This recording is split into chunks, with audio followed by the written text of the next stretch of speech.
Seminario de Actualización de Ginecología y Obstetricia. Hola, bienvenidos al Seminario de Actualización de Ginecología y Obstetricia del Instituto Nacional de Perinatología. Soy el Dr. Felipe Gutiérrez y el día de hoy abordaremos el tema de manejo de embarazo gemelar basado en evidencias, impartido por el Dr. Edgar Iván Mendoza Ríos. Buenas tardes, mi nombre es Edgar Iván Mendoza Ríos y soy residente de segundo año de Ginecología y Obstetricia, y el día de hoy les presentaré la monografía titulada Manejo del embarazo monocareal basado en la evidencia, la cual fue supervisada por el Dr. Arturo Antonio Robles Aldívar, residente de tercer año de Ginecología y Obstetricia, y coordinada por la doctora Sandra Acevedo Gallegos, médico jefe del Servicio de Medicina Materno-Fetal. A manera de introducción hablaremos acerca de los objetivos de la charla, los cuales es importante conocer los mecanismos de división para la formación del embarazo monocoral, precisar el seguimiento prenatal, establecer el seguimiento ecográfico adecuado, comprender las complicaciones asociadas al embarazo monocorial e identificar el momento de la resolución del embarazo. En el contenido de la plática hablaremos de la introducción, la epidemiología, el control prenatal, el seguimiento ecográfico, las complicaciones asociadas y las conclusiones. A manera de introducción, es importante definir que un embarazo múltiple es la presencia de dos o más fetos intrauterinos, un embarazo gemelar la presencia de dos fetos intrauterinos y un embarazo de alto orden fetal con la presencia de tres o más fetos intrauterinos, determinándose la cigosidad, el origen ovular del embarazo y el número de cigotos, y el que va a determinar el componente genético, la corionicidad del número de placenta que van a nutrir los fetos o embriones en un embarazo múltiple, y la amnionicidad, la cantidad de amnios que rodean a los fetos o embriones en el embarazo múltiple. Existen modelos típicos por los cuales se genera la división en el embarazo gemelar, formándose en un embarazo disigótico cuando ocurre la fertilización de dos óvulos por dos espermatozoides, dando paso a un embarazo bicorial, biamniótico, o por una división de un cigoto único con divisiones postcigóticas, formando un embarazo ya sea bicorial o monocorial, o un embarazo biamniótico o monoamniótico. Hablando del embarazo disigótico, como mencionamos previamente, estará formado por un diferente material genético y está asociado a una mayor concentración de FSH y a diferentes técnicas de reproducción asistida, a diferencia del embarazo monocigótico, que estará formado a través de las diferentes etapas de la formación cuando ocurre la división, siendo que si ocurre entre el día 1 al día 3, se dividirá en la etapa de la mórula, generando dos mórulas, dando paso a un embarazo bicorial biamniótico. Si ocurre entre el día 4 al día 8, ocurrirá en la etapa del blastocisto, en el cual, previo a su implantación, se formará un corión único con dos bolsas amnióticas, dando paso a un embarazo monocorial biamniótico. Si ocurre entre el día 8 al día 13, ocurrirá en la etapa en la cual el blastocisto ya se encuentra implantado, por lo cual se formará un embarazo con un corión y un amnios único, dando paso a un embarazo monocorial monoamniótico. Y si ocurre más allá del día 13, ocurrirá lo mismo, dará paso a un embarazo monocorial monoamniótico con partes fetales unidas, lo cual se puede conocer como gemelos unidos o coloquialmente como gemelos siameses. Existen otras teorías como de las cuales se han relacionado con la división para el embarazo gemelar, como la superfetación y la superfecundación. La superfecundación es la producción de dos embriones en el mismo periodo poliovulatorio, y la superfetación de dos embriones en dos periodos ovulatorios diferentes. Esto va a ocurrir en coitos separados, siendo homoparental en 1 de cada 12 casos y heteroparental en 1 de cada 400 casos. Es importante mencionar que habrá una implantación discordante y un crecimiento discordante en este tipo de embarazos. Hablando ahora de la epidemiología, a nivel mundial vamos a ver que los embarazos múltiples representan del 2 al 4% de toda la tasa de recién nacidos vivos, siendo que acorde al lugar vamos a ver una diferente distribución e incidencia, siendo que hay una mayor incidencia a nivel del continente africano, presentándose en Nigeria que existen hasta 50 recién nacidos vivos productos de un embarazo gemelar por cada 1000 nacimientos. Es importante también mencionar que la tasa de los embarazos disigóticos es variable, a diferencia de los embarazos monocigóticos, que siempre va a ser constante, encontrándose una relación de 3.5 a 4 nacimientos por cada 1000. Hablando de ahora del embarazo múltiple, el 97% del embarazo múltiple será gemelar, de este el 30% monocigótico, de este 30% el 75% será monocorial, siendo el 98% monocorial biamniótico y el 2% monocorial monoamniótico. A nivel nacional, el INEGI en 2021 reportó que el 1.6% de más de los 1.600.000 nacimientos que ocurrieron en el país fueron producto de embarazo gemelar, siendo que 1 de cada 90 nacimientos a nivel nacional van a ser producto de un embarazo gemelar. En el instituto tenemos una prevalencia de 4.6 a 4.8 de los embarazos monocoriales. Hablando del control prenatal, es importante dar un seguimiento al embarazo monocorial, ya que hay un mayor riesgo de complicaciones materno-fetales, por lo que hay que dar una atención multidisciplinaria, individualizada y dar un seguimiento estrecho a este tipo de embarazos. Siendo que los múltiples colegios y asociaciones recomiendan que al menos se den 11 consultas de control prenatal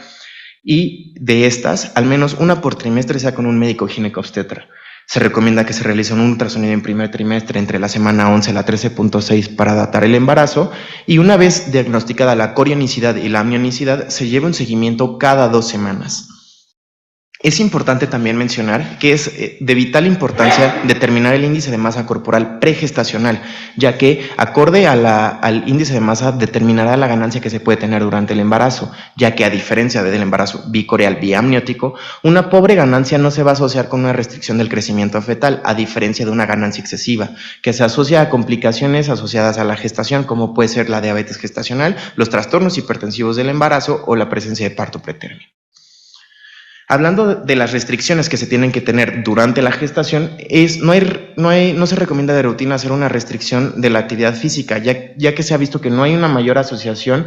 de la disminución de la incidencia hacia el trabajo de parto pretérmino, a diferencia de un aumento en la incidencia de implicaciones psicosociales y riesgo fisiológico, aumentándose la angustia emocional y psicológica que presentan las pacientes y aumentando la incidencia de fenómenos tromboembólicos, resistencia a la insulina, alteraciones del metabolismo óseo y atrofia muscular. Del mismo modo, hablando de la restricción de la actividad sexual, no es una recomendación que emitamos de rutina tampoco, ya que solo se recomienda si hay presencia de sangrado transvaginal, un cérvix corto que en un embarazo gemelar se define como una longitud cervical menor a 20 milímetros o anomalías de la inserción placentaria. Hablando de la prevención de los trastornos hipertensivos, es importante realizar el tamizaje en cada consulta del control prenatal que se lleve en el embarazo, ya que hay una mayor incidencia en el embarazo gemelar, presentándose en el 13% de todos los embarazos gemelares, ya que hay un aumento del riesgo de 2 a 4 veces más que en un embarazo único. Esto está asociado a un aumento de la masa placentaria y un aumento del volumen circulante. Y esto tiene tanto efectos perinatales adversos como la presencia de parto pretérmino, un aumento de la resolución biabdominal de emergencia o alteraciones a nivel neonatal. Los múltiples colegios y asociaciones recomiendan iniciar ácido acetil salicílico a dosis bajas, siendo que el Colegio Americano recomienda que se inicie de manera universal entre la semana 12 a la 16, a diferencia de lo que recomienda el Colegio Canadiense y la NICE, quienes recomiendan que solo se inicien cuando hay un factor de riesgo asociado al embarazo. Hablando ahora de la prevención de la diabetes gestacional, vemos que se ha hipotetizado que hay una mayor concentración de hormonas a las cuales son diabetogénicas, sin embargo no es un estado patológico y no mayor asociación a los resultados perinatales adversos, y se ha visto que si hay un control estricto de la dieta, hay una mayor asociación a la restricción del crecimiento fetal y sin disminuir el riesgo de presentar diabetes gestacional, por lo que se tiene que seguir el mismo algoritmo que se lleva en el embarazo único. Hablando ahora del seguimiento ecográfico, es de vital importancia realizar un ultrasonido en primer trimestre, realizándose entre la semana 11 a la 13.6 para datar el embarazo con una longitud craneocaudal cuando se encuentra entre 45 a 84 milímetros, identificar adecuadamente a los gemelos, determinar la edad gestacional, la corionicidad y la amnionicidad y también detectar algunas aneuploidías. En segundo trimestre, de manera igual que en un embarazo único, se recomienda hacer una evaluación estructural entre la semana 18 a la 22 para detectar anomalías congénitas, hacer un seguimiento del líquido amniótico y de la flujometría Doppler. Y se recomienda que se haga un seguimiento de la ecografía cada 2 semanas, evaluando el crecimiento, el líquido amniótico y la hemodinamia. En primer trimestre es de vital importancia detectar la orientación con respecto a los gemelos, determinándose acorde a la lateralidad como feto A o feto B, encontrándose en izquierda a derecha, superior o inferior. En el instituto se le denomina feto A al que se encuentra en el abdomen derecho o en el abdomen superior.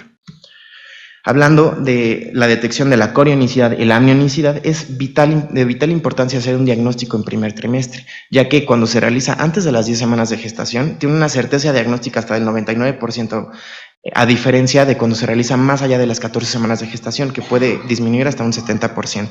Antes de las 10 semanas tenemos que visualizar el número de sacos gestacionales, el número de sacos dentro de la cavidad amniótica y el número de sacos vitelinos. Si se hace el diagnóstico más allá de las 10 semanas de gestación, se tiene que evaluar los genitales fetales, ya que una discordancia nos confirmará la bicorionicidad y una discordancia tampoco puede descartar una bicorionicidad, el número de placentas y la característica de la membrana, ya que una membrana con un grosor de más de 2 milímetros tiene un valor predictivo positivo para detectar la bicorionicidad del 95%, y al observar más de 2 membranas confirmamos la bicorionicidad, como lo podemos observar en la imagen con una membrana delgada apuntada por las flechas, o visualizar en esta imagen una membrana que se encuentra engrosada. Del mismo modo, en las más de las 10 semanas podemos observar los signos clásicos de la bicorionicidad y la monocorionicidad, siendo que el signo clásico, el signo de la lambda o pico coriónico, que es una proyección de base ancha a nivel triangular, que tiene una sensibilidad y una especificidad diagnóstica alta, que puede desaparecer hasta en el 7% de los embarazos entre la semana 16 a la 20, como lo podemos visualizar en esta imagen. A diferencia del signo de la T, que es una membrana delgada que está entre los amnios y se tiene que buscar en un ángulo de 90 grados a nivel placentario, como podemos observar en la imagen. Del mismo modo, en las más de las 10 semanas, una ausencia de la membrana nos puede hacer sospechar un embarazo monocorial monoamniótico, con signos confirmatorios como puede ser el entrecruzamiento de los cordones, el enredo de las extremidades o la inserción a nivel de los cordones. Como podemos ver en esta imagen, una ausencia de la membrana. Los diferentes colegios recomiendan que a partir del primer trimestre se realice el diagnóstico, ya sea con los signos clásicos, cuando se lleva más allá de las 11 semanas de gestación, siendo el colegio francés quien recomienda el diagnóstico más temprano, entre la semana 7 a la 10, y al igual que el colegio canadiense, que se recomienda que realice el diagnóstico antes de las 10 semanas de gestación, viendo el número de sacos gestacionales, vitelinos y amnióticos. Todos los demás recomiendan que se realice entre las 11 a las 14 semanas, viendo los signos clásicos. Hablando ahora de la edad gestacional, es importante datar el embarazo, acorde a una edad gestacional con el embarazo del primer trimestre, ya que en muchas de las ocasiones no va a haber una menorrea confiable, y esto nos puede hacer que pensemos que hay discrepancias de las medidas biofísicas y siempre se tiene que basar en el feto más grande. Los diferentes colegios recomiendan que se realice se utilice la longitud craneocauda entre la semana 11 a la 13.6, y si se lleva a cabo una biometría fetal más allá de las 14 semanas, la ISUOG y la FIGO recomiendan que se utilice la circunferencia cefálica del feto mayor. Ahora, hablando del tamizaje de las aneuploidías, en los embarazos monocigóticos vamos a ver la misma presencia de aneuploidías que en los embarazos únicos. Y esto se tiene que considerar de acuerdo a los diferentes genotipos y los eventos postcigóticos, utilizando la translucencia nucal, la fracción beta de la gonadotropina coriónica humana, la proteína A, placentaria asociada al embarazo, y es importante mencionar que cada uno de los fetos va a aportar niveles a estos marcadores bioquímicos y no existe un punto de corte establecido en los embarazos múltiples. Y viendo que la translucencia nucal puede ser el marcador más temprano del síndrome de transfusión feto-feto, aumentando la tasa de falsos positivos 8% por cada uno de los fetos. Hablando ahora del segundo trimestre, se tiene que hacer una valoración anatómica detallada, como bien lo habíamos mencionado previamente, entre la semana 18 a la 22, ya que existe un aumento del riesgo de presentar malformaciones, hasta 1.2 a 2 veces más en los embarazos múltiples, presentándose hasta 3 a 5 veces más en los embarazos monocigóticos. Es importante mencionar que si uno de los fetos presenta una malformación, existe una concordancia hasta el 37% de los embarazos monocigóticos, siendo la malformación más frecuentemente observada las malformaciones cardíacas, por lo que se recomienda hacer un ecocardiograma de rutina y sin necesitar hacer valoraciones anatómicas de rutina. Los defectos estructurales que se tienen que evaluar van a ser los mismos que se valoran en un embarazo único: detectar anomalías de los defectos de la línea media asociados a los procesos de la división, malformaciones vasculares como las anastomosis placentarias y defectos asociados a la impactación uterina, ya sea malformaciones a nivel de los miembros inferiores, luxación de la cadera o asimetría del cráneo. También del mismo modo en segundo trimestre se tienen que descartar anomalías de la inserción placentaria, como puede ser la placenta previa, la basa previa o la inserción velamentosa del cordón umbilical, ya que esto tiene mayor asociación a presentar diferentes complicaciones de las cuales hablaremos más adelante. Es importante también en el seguimiento ecográfico hacer un seguimiento del crecimiento, ya que en primer trimestre vamos a tener una tasa de crecimiento similar a la que existe en un embarazo único, a diferencia del segundo trimestre, en la cual va a haber una desaceleración de la tasa entre la semana 26 a la 28 y se encontrará un crecimiento lento hasta en un 50% de las ocasiones en tercer trimestre, clasificándose como feto pequeño para la edad gestacional.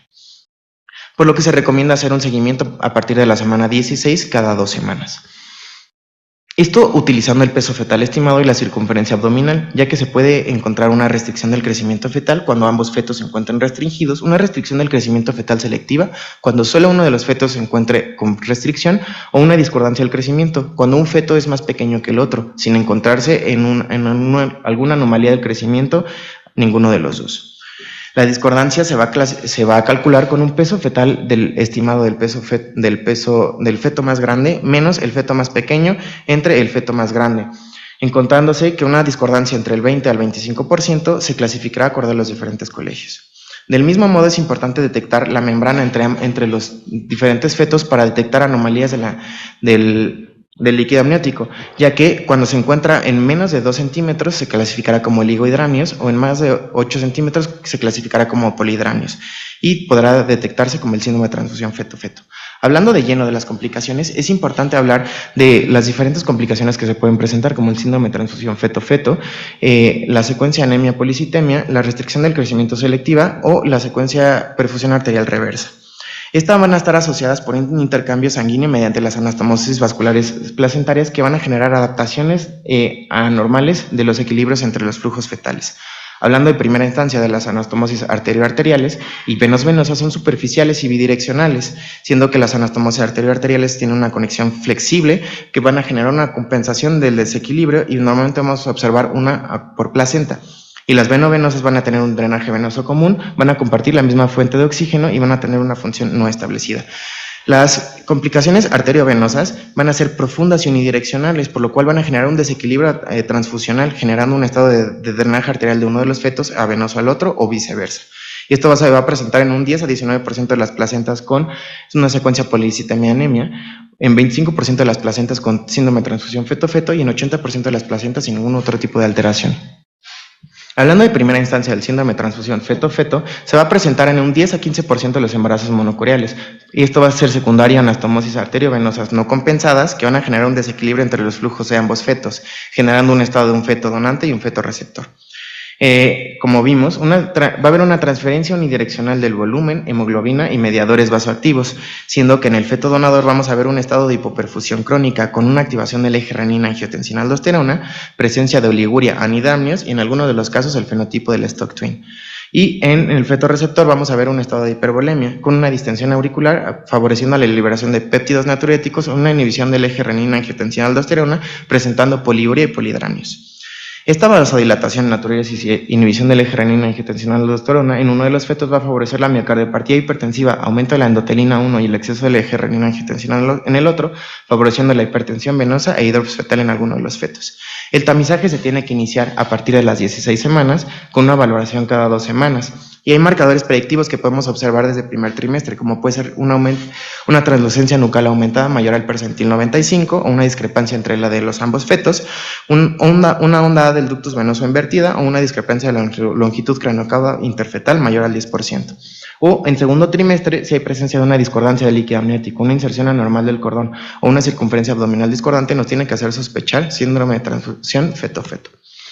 Los criterios diagnósticos va a ser la presencia de una placenta única, la presencia de secuencia polihidramios, con un bolsillo máximo de menos de 2 centímetros en el feto donador y más de 8 centímetros en el feto receptor. Esto lo vamos a clasificar acorde a los estadios de Quintero, viendo la secuencia oligopolihidramios, viendo la vejiga visible en el feto donante por 60 minutos sin presencia de alteración Doppler como estadio 1, estadio 2 con una vejiga no visible en el feto donador por más de 60 minutos y en el estadio 3 con ya presencia de alteración a nivel Doppler, ya sea con una velocidad telediastólica ausente o inversa en la arteria umbilical, un flujo inverso de la onda del ducto venoso o un flujo pulsátil a nivel de la vena umbilical, un estadio 4 con la presencia de hidrops en uno o en ambos fetos o estadio 5 con la muerte fetal intrauterina de uno o ambos fetos. Es importante mencionar que la clasificación de Quintero va a presentar una presentación atípica con progresión no ordenada y va a permanecer estable o un retroceso en un 30% de los casos. Si se presenta un síndrome de transfusión feto-feto en etapas altas, va a tener una mortalidad del 90 al 100% y se va a asociar con pérdida del embarazo o un trabajo de parto pretérmino. El tratamiento va a estar mediado acorde a la estratificación y haciendo que en el estadio 1, si la paciente se encuentra asintomática, se puede dar un manejo expectante. Si se encuentra asintomática entre la semana 16 a la 26, se puede hacer una ablación láser y va a normalizar el líquido en el 95% de los casos, o si se encuentra más allá de las 26 semanas de gestación, se puede hacer una amniorreducción. El seguimiento va a ser mediante ultrasonido Doppler semanal y realizar perfil físico a partir de las 30 semanas de gestación con una resolución programada a las 36 a 37 semanas. Y en el estadio 2 al 4, del mismo modo, si se encuentra entre la semana 16 a la 26, se puede hacer una ablación láser de las anastomosis, y si es más allá de las 26 semanas, una amniorreducción con un seguimiento similar al del estadio 1. El estadio 5 es importante llevar un seguimiento estrecho, ya que en el feto superviviente habrá una supervivencia del 10% y va a presentar deterioro neurológico en un 10 al 30%, por lo que es importante llevar una ecografía seriada cada 3 a 4 semanas, y si es más allá de las 32 semanas de gestación, realizar una resonancia magnética 3 a 4 semanas posterior a la muerte. Por lo que les presento este artículo, el cual su objetivo fue evaluar la muerte del feto acorde a la edad gestacional y el estadio de Quintero, que acorde al momento de la fotocoagulación láser. Fue una revisión sistemática y metaanálisis en el cual se incluyeron 10 artículos, en el cual se incluyeron más de 4,000 fetos, en los cuales más de 500 presentaron muerte del feto donante y más de 180 del feto receptor. Se hizo una comparación entre las etapas leves y las etapas avanzadas contra el estadio 1. Siendo que de primera instancia se compararon las etapas avanzadas con la presencia del muerte con una intervención de láser o sin una intervención láser, en la cual se observó que hubo un aumento de la muerte del feto donador con una asociación de más de 1.42 veces más. Comparando después el estadio 1 versus el estadio 3, se vio que había una mayor incidencia de muerte del feto donador, hasta 1.6 veces más de asociación. Y por último se analizaron la edad gestacional a la cual ocurrió la muerte, viendo que no había una diferencia estadísticamente significativa en el feto receptor, a diferencia que sí hubiera una diferencia en el feto donador. Por lo que se concluyó que a menor edad gestacional hay mayor incidencia del feto donador, de la muerte. Hablando de la secuencia anemia-policitemia, esta se presenta en un 4 a 5% de los embarazos monocoriales, asociado a anastomosis arteriovenosas pequeñas, menores a 1 milímetro, aproximadamente 3 a 4 por placenta, que van a generar una distribución anormal de los eritrocitos con un volumen normal, esto generando un estado de un feto donador con un feto receptor. Esto va a estar asociado a una transferencia unidireccional de hemoglobina y eritrocitos con una progresión lenta de menos de 15 mililitros por minuto por cada 24 horas. Presentando que en el feto donador va a haber presencia de anemia, un aumento de la liberación de la eritropoyetina para favorecer la eritropoyesis extramedular y aumento de la reticulocitosis. A diferencia en el feto receptor encontraremos policitemia, una inhibición de la producción de la eritropoyetina, por ende la eritropoyesis y sin presencia de reticulocitosis. Lo vamos a poder clasificar en agudo, crónico o secundario a una cirugía láser, siendo que el crónico se puede presentar en el síndrome de transfusión feto-feto y la medida de diagnóstico va a ser a las 23 semanas. El agudo se asocia a la exacerbación durante la resolución por una transferencia aguda y con una discordancia mayor a 8 gramos. Y secundaria a una cirugía láser se presenta el 2 a 13% de las ablaciones, 4 a 17 semanas posterior a estas, haciendo un cambio de un ex receptor a un nuevo donante. Las manifestaciones que podremos observar, ya sea en el feto receptor, va a ser una circulación hiperdinámica, falla cardíaca, visceromegalia y en algunos de los casos hidrops, y en el feto donador, oclusiones vasculares, necrosis de la piel, isquemia de las extremidades, lesiones cerebrales y en algunos casos trombocitopenia. El diagnóstico se puede hacer prenatal o postnatal. Si se hace de manera prenatal, se puede hacer mediante el muestreo de la vena umbilical o por el pico sistólico de la arteria cerebral media. Cuando se encuentra en el múltiplo de la mediana mayor a 1.5, se hace el diagnóstico de anemia, o si se encuentra entre 0.8 a 1, se hace el diagnóstico de policitemia. Y postnatal se puede hacer por la discordancia del hematocrito, siendo mayor al 65% en el feto receptor y menor al 45% en el feto donador, y una discordancia de la hemoglobina de 8 gramos, o una relación entre la reticulocitosis del feto donador del feto receptor mayor a 1.7. La clasificación va a estar basada acorde al pico sistólico de la arteria cerebral media, anomalías del flujo Doppler, la presencia de hidrops o muerte fetal, y esto tiene una correlación con la hemoglobina postnatal.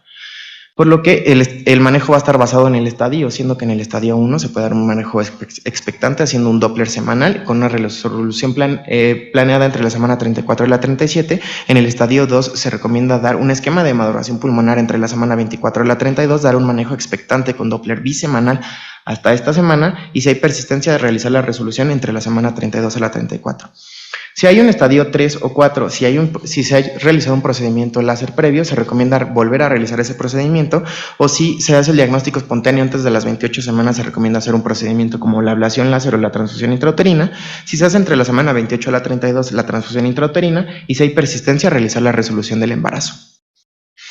Se puede asociar hasta la resolución espontánea en un 16% de los casos, presentando complicaciones a corto y a largo plazo. A corto plazo se puede presentar la muerte fetal intrauterina, la muerte neonatal, morbilidad neonatal grave con morbilidad neurológica y parto pretérmino hasta en 86% de los casos, y a largo plazo vamos a tener deterioro neurológico en el 30% de los neonatos, viendo que en los fetos que fueron anémicos se aumenta la asociación hasta 3.1 veces más, y va a haber deterioro neurológico grave hasta 9% de estos, con retraso cognitivo en el 17% y siendo severo en el 4%. Hablando ahora de la restricción del crecimiento selectiva, es una complicación que se va a presentar a un 10-15% de los embarazos monocoriales por una distribución anormal de los terrenos placentarios y no asociándose a una malperfusión uteroplacentaria. Como bien dijimos, va a estar asociado a una circulación independiente y va a haber una compensación anormal, siendo que cuando se presenta una inserción anormal del cordón umbilical como una inserción velamentosa, se aumenta la asociación hasta 8.24 veces más de restricción del crecimiento fetal o una discordancia del crecimiento hasta 5.81 veces más. Hablando del consenso Delphi, que se realizó en 2019, se unificaron los criterios, siendo que un peso fetal estimado menor a 3 hace el diagnóstico, o la presencia de más de 2 de los siguientes, una discordancia mayor al 25%, un peso fetal menor a 10, o una circunferencia abdominal menor a 10 en el feto más pequeño, con un IP de la arteria umbilical mayor al 95%. En 2007, el doctor Gratacos, junto con algunos colaboradores, se dio la tarea de dar la clasificación acorde al tipo 1, 2 o 3, acorde al Doppler, el patrón de Doppler observable en la arteria umbilical, siendo que el tipo 1 con un flujo telediastólico sin alteración, un tipo 2 con un flujo inverso o ausente, y un flujo 3 con un patrón variable que puede estar presente, ausente o reverso.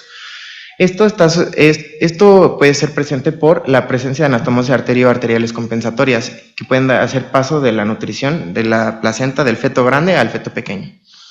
Esto también va a determinar el pronóstico que le vamos a dar a cada uno de los embarazos, siendo que aumenta el riesgo de muerte fetal en el tipo 2, teniendo el peor pronóstico y teniendo la resolución más temprana.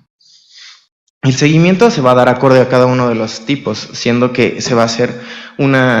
muestreo de la arteria umbilical y de la arteria cerebral media y realizándose el perfil físico a partir de las 28 semanas de gestación, viendo que si hay resultado estable se realizará la resolución programada del embarazo entre la semana 34 y la 35.6. Si hay una progresión se hará el seguimiento bisemanal y si no hay progresión se realizará la resolución como se planea.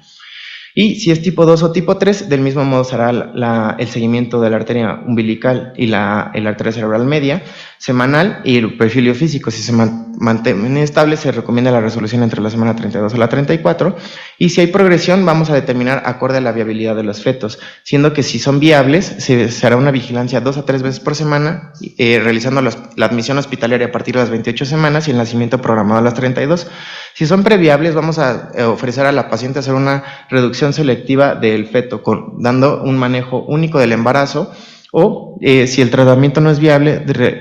ofreciendo una ablación fetoscópica. Ya si se presenta una muerte se llevará como si fuera un embarazo único, o si hay supervivencia de los dos como si fuera un embarazo bicorial biamniótico. Si no acepta el seguimiento, se dará el mismo seguimiento del algoritmo previo. Hablando de la secuencia arterial perfusión reversa, esta es una complicación que se presenta con una baja incidencia, de hasta 0.1 a 2.5% de los embarazos monocoriales, presentándose con un feto bomba y un feto con una alteración cardíaca grave, ya que, como lo podremos ver, en el feto bomba va a haber una circulación fetal normal con una nutrición retrógrada hacia el feto acárdico, con una hiperdinamia circulatoria y presentándose como insuficiencia cardíaca, cardiomegalia y acumulación de líquido, con alto riesgo de malformaciones congénitas y parto pretérmino.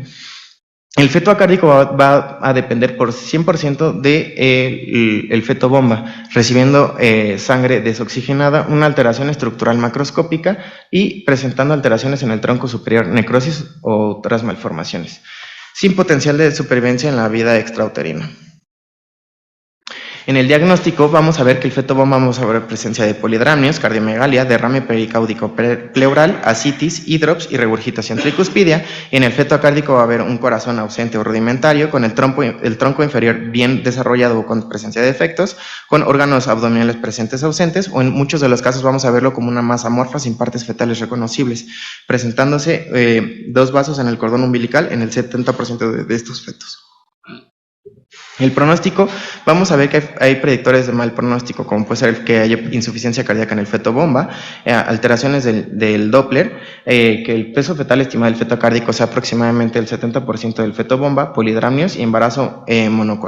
monoamniótico. La clasificación se determinará como tipo 1 o 2, acorde a la circunferencia abdominal entre el feto acárdico y el feto bomba siendo menor al 50% en el tipo 1 y mayor al 50% en el tipo 2, o con datos de insuficiencia cardíaca si se clasifica como A o B. Y esto determinará el tipo de incidencia y intervención que realizaremos, ya que la intervención, la función de esta intervención es disminuir la sobrecarga hemodinámica en el feto bomba y realizando una intervención temprana, es decir, antes de las 16 semanas de gestación, va a asociarse a una pérdida de la gestación solo en el 8.3% de los casos, a diferencia de cuando se realiza entre la semana 16 a la 18, en la cual se asocia una tasa de aborto hasta el 50%. Y estos son los procedimientos los cuales se pueden realizar.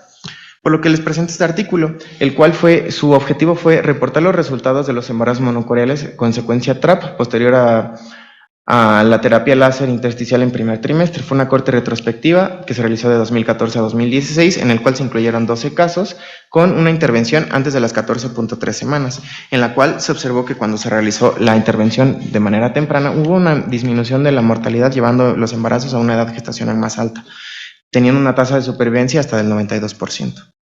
Hablando ahora de la muerte fetal única, esto se presenta en el 12 al 15% de los embarazos gemelares. Dependiendo de la etapa en la cual ocurra, puede generarse en primer trimestre el fenómeno del feto evanescente, o si se ocurre entre el segundo o tercer trimestre, consecuencias neurológicas en el feto superviviente. Esto secundaria la exasanguinación del sistema vascular de baja presión por las anastomosis vasculares, generando hipotensión aguda, anemia, isquemia e hipoperfusión cerebral. Esto viendo que se presenta una muerte fetal doble en el 41% de los casos, con mayor asociación en los embarazos monocoriales, imágenes craneales anormales en el 20% de los casos en nivel prenatal y parto pretérmino hasta en el 60% de los casos. Imágenes craneales postnatales anormales en el 43% de los casos, con mayor asociación en los embarazos monocoriales, retraso en el desarrollo neurológico hasta en el 30% y muerte neonatal en el 28%. Hablando de las complicaciones que se presentan únicamente en los embarazos monocoriales monoamnióticos, hablaremos primero del entrecruzamiento de los cordones, en el cual ocurre en el 100% de los casos, empezando desde el primer trimestre. Pueden apretarse en cualquier momento, generando cuando hay una oclusión intermitente déficit neurológico y cuando hay una oclusión prolongada la muerte fetal. El diagnóstico va a ser mediante Doppler y el seguimiento va a ser semanal, ya que cuando se lleva el embarazo a las más de las 34 semanas de gestación hay una asociación de mortalidad hasta más del 80%, por lo cual se recomienda hacer una resolución planeada entre la semana 32 a la 34. Hablando ahora de los gemelos unidos, esto tiene una incidencia baja, presentándose 1.5 casos por cada 100,000 recién nacidos vivos, con una mayor asociación a los fetos femeninos, con una relación 3:1, clasificándose acorde a la estructura unida. El diagnóstico se va a hacer mediante el ultrasonido de primer trimestre, observándose entre el enredo de las partes fetales o la fusión de los órganos fetales. En segundo trimestre se va a hacer el ultrasonido estructural, detectándose alteraciones a nivel de los diferentes órganos o la presencia de polidramnios, por lo que es importante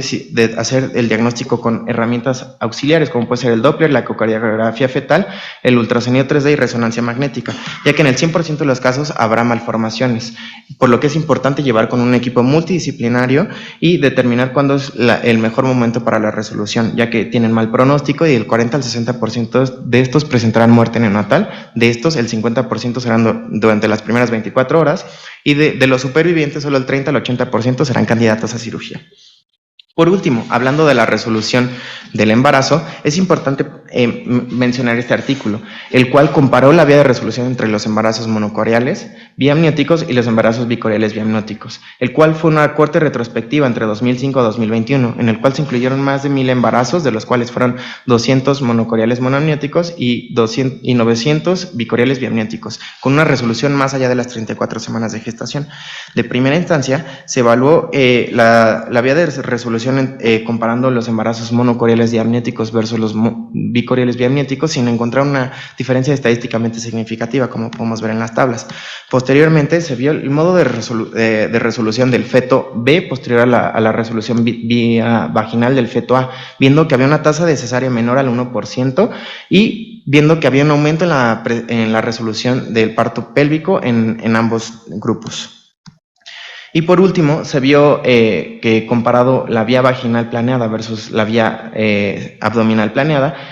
había una disminución de la necesidad de ventilación mecánica en ambos grupos, por lo cual no hay una diferencia estadísticamente significativa entre la vía de resolución.